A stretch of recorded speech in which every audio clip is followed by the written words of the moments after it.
आज एक चोट पहुंची कि इस महिला जैसी हिम्मत क्या मेरे में है अभी भी। आज भी जब हमारे पड़ोस के घर में चीखें उठती हैं तो हम शांत हो जाते हैं। पड़ोस के घर में पुलिस आती है तो हम घर के दरवाजे बंद करते हैं, खिड़कियां बंद करते हैं, सोचे उनके लफड़े में पड़ना नहीं है। ये जो मेंटेलिटी है ये हमें कहाँ आगे बढ़ाएगी। हो सकता है मैं हीरो बन जाऊं, लेकिन मेरे साथ वाले लोगों को लेके मैं अगर आगे नहीं बढ़ी तो वो हीरोपंती कुछ काम नहीं आएगी। मैं गई, मेरे मरने के बाद सब कुछ खत्म हो जाएगा। इसलिए ध्यान रखिए, आप सब अपनी लाइफ के हीरो हो, लेकिन अपने आने वाली पीढ़ी को तैयार करिए। सरिता जी बोल रही थी यहाँ युवा पीढ़ी को देख के बहुत खुशी मिल रही थी, अच्छा लग रहा। साध्वी श्री प्रमुखाशी जी की मनोकामना है।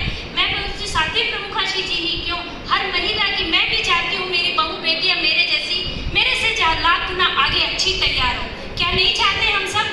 तो जब सुगढ़ हाथों की तैयारी करने की जिम्मेदारी हमारी अपनी है तो हम हर जगह उस हुनर का प्रयोग क्यों नहीं करते? हम केवल मंडल में क्यों करते? मैंने अक्सर देखा, मैंने एक बार आर्ट ऑफ लिविंग में कोर्स किया था, रविशंकर का आर्ट ऑफ लिविंग सबको मालूम है ना।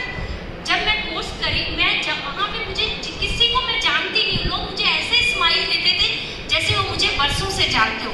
मैं 5 दिन उनके उसमें रही।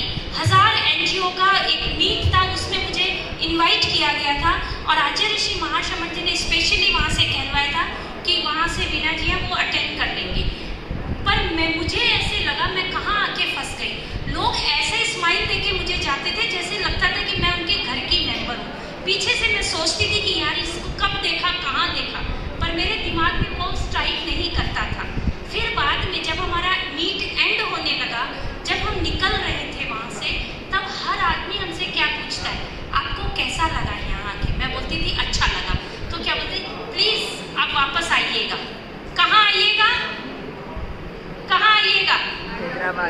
आर्ट ऑफ लिविंग में। और यहाँ हमारी हर बहन जब मिलती है, वीना जी घर आइए ना, आप यहाँ आइए ना, जो भी मिलेगी घर। अरे घर जाके मैं 5 मिनट मिलूंगी, यहाँ पूरे दिन सेशन में आप हम सब, चाहे सरिता जी हैं, नीतू जी, जो भी आने वाले अध्यक्ष हैं और जो पहले आए अध्यक्ष आपके, सबको आप सबसे साथ में मिलके खुशी होती है।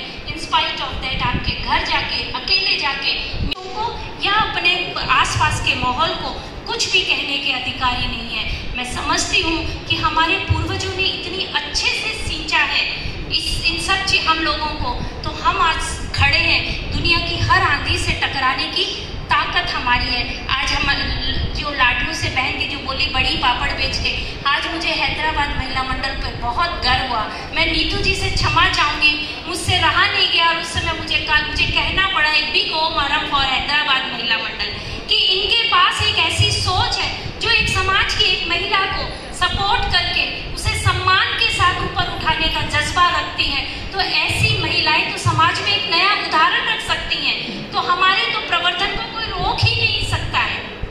हम पढ़े ना पढ़े, लेकिन हमारे संघर्ष की कहानी गौरवशाली होनी चाहिए। और हमें अगर सुख मिला है, ऐश्वर्य मिला है, तो हमें ये सोचना होगा कि हमारी सीमा इतनी होनी चाहिए कि हम वहीं तक भोगे, उसके बाद उसे शेयर करना सीखें।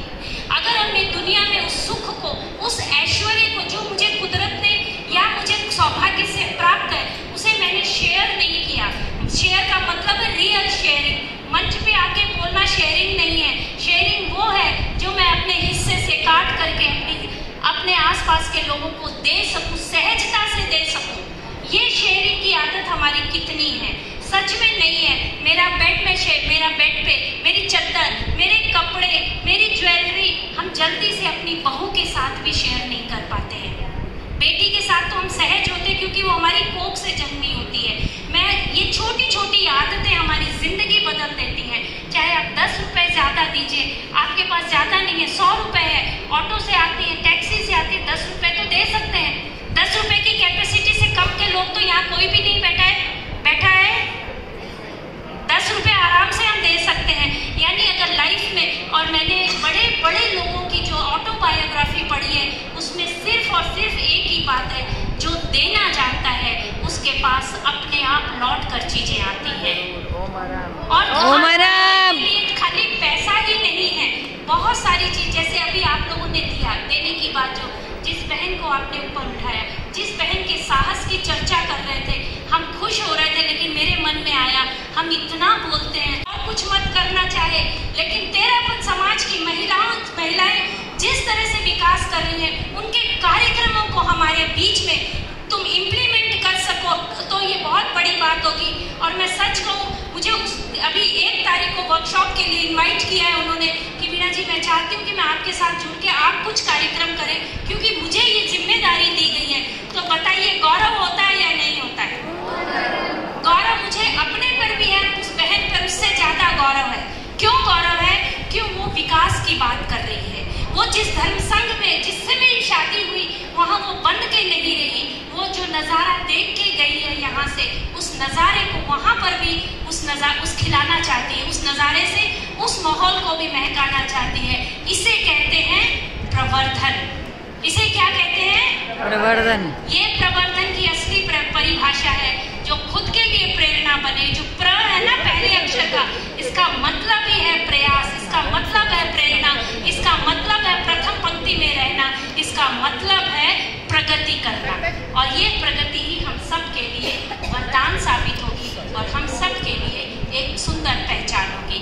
आप सबके सब्र के लिए, हम मेरे को सुनने के लिए आपको बहुत बहुत धन्यवाद।